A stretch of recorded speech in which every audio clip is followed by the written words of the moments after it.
there's an ongoing debate on plurality, and there is also a very good reflection on plurality in the philosophy of Hannah Arendt, and we wanted to bridge those trends because it has not been addressed before, and we think it can be very fruitful for such projects. So Hannah Arendt, I don't know if you're familiar with her. She is a German and US American, or was German and US American political philosopher. She focused on political theory and existential philosophy, was contemporary of Heidegger, Husserl, Jaspers, and was deeply influenced by them. So she was in love with Heidegger and did her PhD with Jaspers. So those are German philosophers, and she was very popular at that time. I'd like to run you through our paper we wrote in 4 steps. First, I'd like to give a very short introduction for everyone who's not familiar with this concept of scholarship as teaching and learning. Then I'd like to focus on the aspects of openness and plurality within this concept. Then give you a very quick and very rough insight into Hannah Arendt's philosophy on plurality, and draw a conclusion on the argumentation we drew. So let's get started. Of course, you can always drop us questions in the chat, so just drop us a line if something is unclear or if we should focus on something afterwards. What does SOTL stand for? Those 4 letters: Scholarship of Teaching and Learning. The Scholarship of Teaching idea aims back to Ernest Boyer in the 90s, and Boyer actually made the point that academics who work as teachers and tutors analyze their own teaching habits by means of scientific inquiry. Sorry, there seems to be a problem. I'm not sure if you can still see my screen at the moment. No, there's a little problem. We will solve it shortly. We have the presentation of the previous speaker. Okay, now it's... Here it is again. I managed to get it back online, so let me just try to get my webcam online as well. Sorry, didn't experience that yet, but shouldn't be a big problem. So what I was going to tell you is that actually Scholarship of Teaching of Learning is about academics who research into their own teaching. So they don't understand themselves only as teachers, but also try to gain a scholarly view on their teaching by analyzing their own teaching habits by means of scientific inquiry. So they're researching into their own teaching and turning their personal experiences in higher education into the subject of their own research. So professors gain deeper understandings, or lecturers as well, of how their students learn through examination of the specific challenges they face in higher education, and also of their own contribution to this process, which is providing a new perspective on the impact of familiar models and strategies. At the same time, teachers benefit from a very strong feedback loop within the community of researchers sharing this approach. They can develop research-based solutions to real-life problems by addressing specific challenges they face as teachers from the perspective of their own academic discipline, and of course, critically discuss them with their colleagues. So in this way, Scholarship of Teaching and Learning, this concept creates, or this movement you can call it, creates a strong connection between teaching and research. The goal is to improve the overall quality of higher education by application of a more scientific approach to teaching. So SOTL, Scholarship of Teaching and Learning, research can be conducted across all academic subjects. Many different approaches and many methods are used to research teaching and learning in the different fields of higher education, and specific research strands or specific research methodologies are followed by specific researchers. Of course, if you're into biology research, for example, you have a different concept of research as someone who's from the social sciences. So there are very different approaches towards researching into one's own teaching. Although it provides researchers with a wide variety of ideas and data, this very diversity within the field of scholarship and of teaching and learning also makes it hard for some researchers to understand and appreciate their research projects with a very different approach. So our research focuses on the question whether the basic tenets of scholarship of teaching and learning may not already entail a certain plurality of theories. To this end, we tried to reconstruct Hannah Arendt's thoughts on plurality and try to apply them to this concept of scholarship. So we would like to show to you to what extent Hannah Arendt's thoughts on plurality can provide a theoretical foundation for the diversity of such scholarship of teaching and learning projects. This is Ernest Boyle, to whom this concept points back to. So in his very well-esteemed 1990s publication, he stated that today, when we speak of being scholarly, it usually means having academic rank in a college or university and being engaged in research and publication. So that's what we think of when somebody tells us, oh, you're a scholar, or this guy is a scholar. We think of research and publication, right?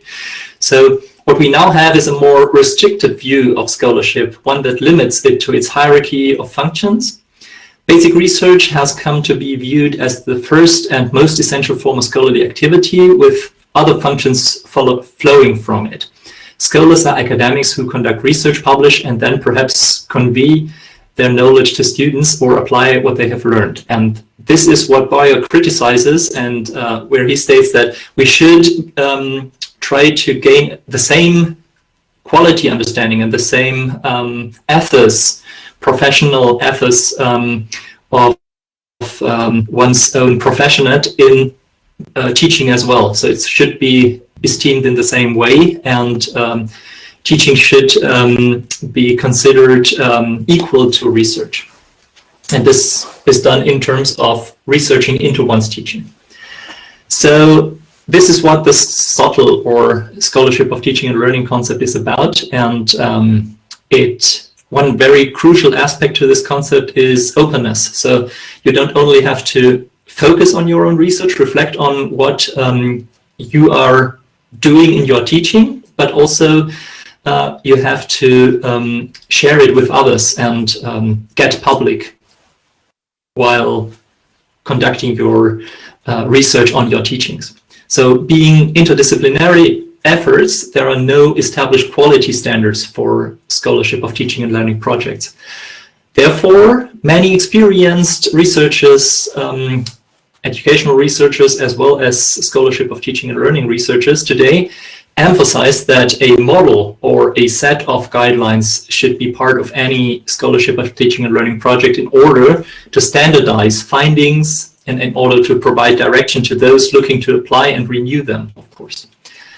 Nevertheless, scholarship of teaching and learning is characterized by the fact that scholars from different disciplines can explore their subject-specific teaching and must therefore always allow for a variety of different approaches. So you have both. You have this call for a more restrictive way of conducting this research and the call for more plurality. Although guidelines are necessary, it is equally important for researchers participating in such projects to be able to appreciate the plurality within the field.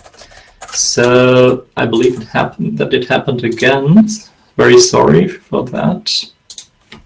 I'm not sure how I can fix this, but I try to do it the same way as I just did, and I hope it's gonna work again. You can put in front your presentation. Yeah. All right. So basically, scholarship of teaching and learning is about is constructed around the concept of openness. So in this presentation, we aim to provide a fresh perspective on the diversity of such scholarship of teaching and learning projects, and therefore we outline the main characteristics of scholarship of teaching and learning, which is openness, diversity, and plurality. So due to their open and diverse character, such projects that research into one's own teaching can vary greatly, of course, as I already said, and provide a diverse set of answers to the same questions. Openness within the framework of scholarship must therefore refer to two different ways of putting such scholarship of teaching and learning mindset into action. On the one hand, it means that teachers share their approach or methods with the public, that is, in the form of open educational resources, for example. And on the other hand, openness must also entail a community to support scholarly discourse on teaching, for example, by means of publications or attending conferences, as I do right here. So therefore, scholarly teachers should aspire to an attitude that both enables and values feedback offered by peers and students alike through evaluation, through colleagues observing classes, or peer supervision.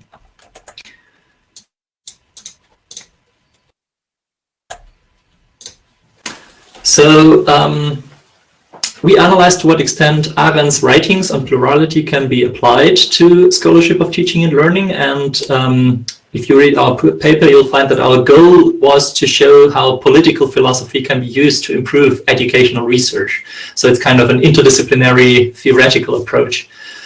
Concerning its methodology, this essay used both a hermeneutic perspective and an interpretative approach in which Arendt's thoughts on plurality are reconstructed and placed within a scholarship of teaching and learning context. So plurality is the central element in Arendt's political theory, and in her book, The Human Condition, which some of you may know, Arendt identifies equality and diversity as the main conditions of human action. Since all humans belong to the same species and are able to understand each other due to a common way of using language, we are equal, right? So, yet at the same time, we are diverse because each individual is irreplaceable and each one has a unique perspective on shared issues or concerns. So, Arendt comes up with her statement, her very popular statement that plurality is the condition of human action, because we are all the same, that is, human, in such a way that nobody is ever the same as anyone else who ever lived or will live. So there are two aspects, equality and diversity. Applying Arendt's theoretical considerations to scholarship of teaching and learning projects, we can easily identify both equality and diversity as what drives the community, because all scholarship of teaching and learning researchers are equal in their goal of laying the scientific groundwork for their own teaching. At the same time, their diversity is reflected in their different disciplines, their personal teaching experiences and research methods. In addition, scholarship of teaching and learning projects are always framed in a specific context, which makes them easy, which makes each project unique. Thus, scholarship of teaching and learning projects can be described as a collection of diverse perspectives on the study of teaching experiences, a collection which can in turn describe with Arendt's concept of, can be described with Arendt's concept of plurality. So according to Arendt's political theory, the public sphere is the place where people can present and discuss their perspectives. In this regard, Arendt is inspired not only by Ground Zero, which happened a lot of time later, but or with the World Trade Center, which you can see right here, but she was inspired by ancient Greece, which happened a lot of time before Arendt lived. And its ideal of a state in which citizens can interact as free and equal individuals. So being free in this context means that there are no allegedly necessary activities keeping people too busy to exchange ideas with others. For that example, in ancient Greek, labor was a necessity that led to lack of freedom. At the same time, Arendt also understands the concept of being free and equal in the sense that no one rules or is ruled by another. So she points her philosophy back to the ancient Greece, and the desire for exchange with other teachers and discussions about scholarship of teaching and learning projects are also very compatible with her theoretical considerations and suggest communication structured by the principle of equality. Sorry. 2 more slides. we try to point out that nevertheless it could be argued that scholarship projects are not, strictly speaking, part of the necessary occupations of these academics. So this would make them optional projects based on the guideline interest, an assessment which certainly holds true with regard to publishing and discussing among scholarship of teaching and learning participants. So the question is scholarship of teaching and learning really part of one's occupation? There is, however, one more critical issue related to the plurality. It is not always easy for individuals to accept a variety of views, and in case of scholarship of teaching and learning, it's not easy to respect diverse research methods and procedures. So Arendt advocates acknowledging different perspectives presented in the public sphere, and at the same time emphasizes the importance of maintaining one's own position as long as it is logically sound. In order to live plurality, the ability to think in terms of other approaches and to use one's imagination to comprehend them is crucial. So these theoretical considerations also appear useful for making scholarship of teaching and learning researchers aware of the inherent plurality of their research, of their inquiry into their own teaching, reminding them to keep an open mind when facing different approaches to research.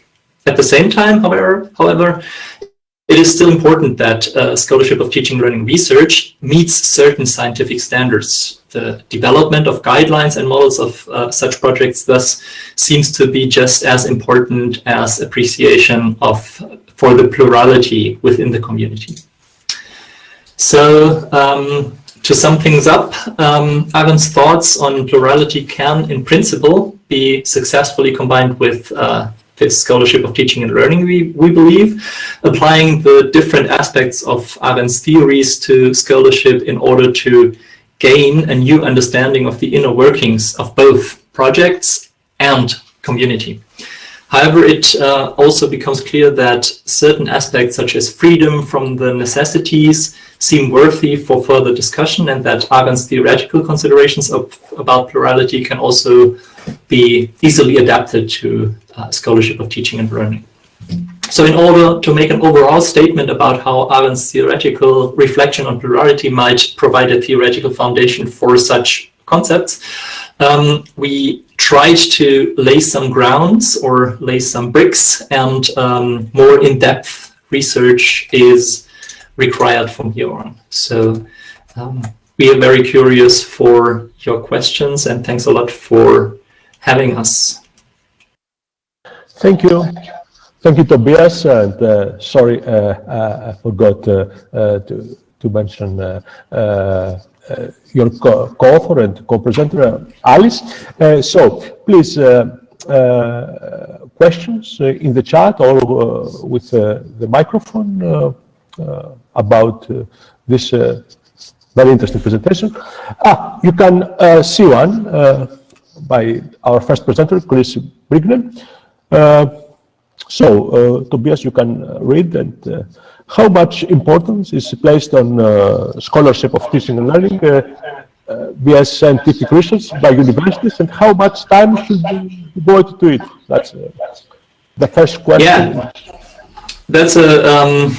that's a question which is hard to answer for all universities, because it has not been established in all universities yet. So there are a lot of universities throughout the globe which do not know anything about SOTL or scholarship of teaching and learning, but there are spots in Australia, in Asia, coming up very, very much in New Zealand, and in the US, of course, where it all started, and throughout Europe at several institutions, and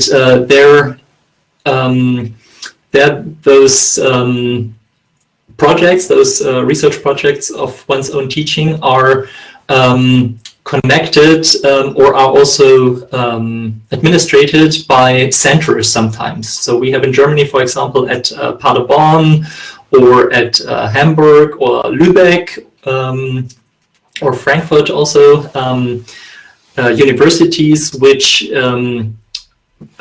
conduct scholarship of teaching and learning projects, and they build a scaffolding, educational scaffolding around them for researchers to get an insight into educational theory and educational concepts or instructional design and stuff like that, because those researchers usually are not familiar from a research perspective with educational theory. So there are some developments that are associated with centers of teaching and learning, but they vary a lot throughout the different institutions.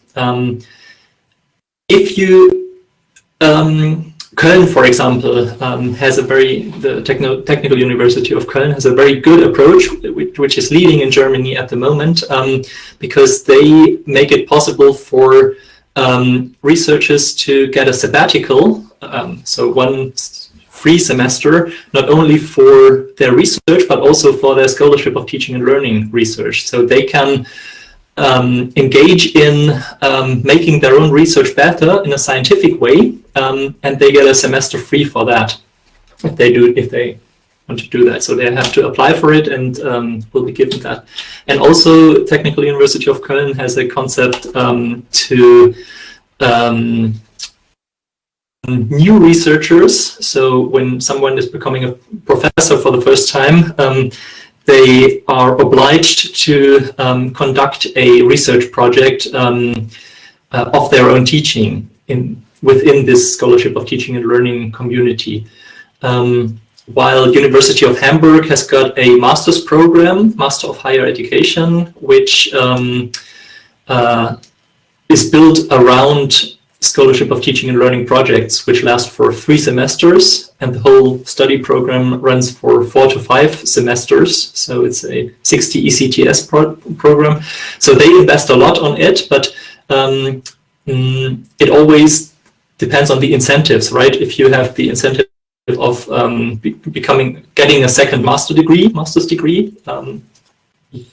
there is a lot of time that you can invest, or if your institution provides you with a free semester or other incentives, there will be more time which you can invest. So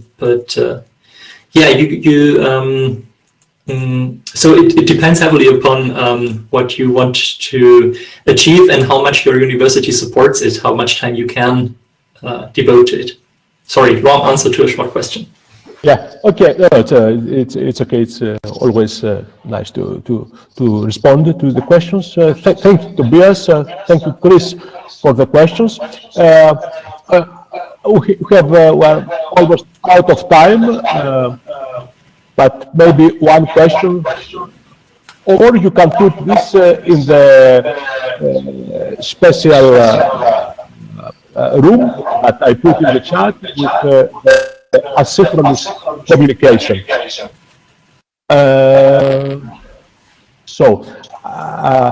I would like to thank you, Tobias, for this presentation. And thanks again to Alice, who did most of the work here. So credits are hers. And of course, and Alice for this. I just like to wish you good luck with your project. I copy paste one phrase of your paper that about this theoretical foundation that you will relate with your work. I found it very important and very interesting, and hope to see your presentations also in other science education conferences like ESERA or DAST in the near future, because our community of science education will need this kind of work and presentation. Okay, so thank you, Alice. Another link that we have to read, of course. So